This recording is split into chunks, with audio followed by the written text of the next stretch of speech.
নীলফামারী সৈয়দপুরে কেন্দ্রীয় কর্মসূচির অংশ হিসেবে জাকির পার্টি সাংগঠনিক জনসভা ও র্যালি অনুষ্ঠিত হয়েছে।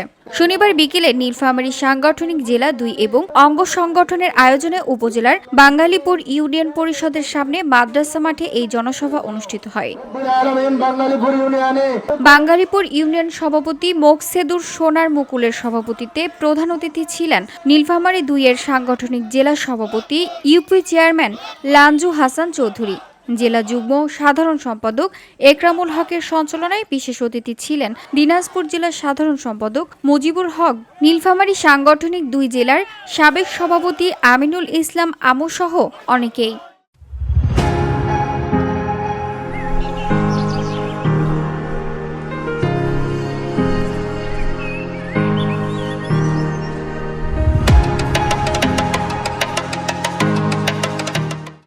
জনসভা শেষে একটি র্যালি বের হয়ে ইউনিয়ন পরিষদের সামনে সড়ক প্রদক্ষিণ করেন।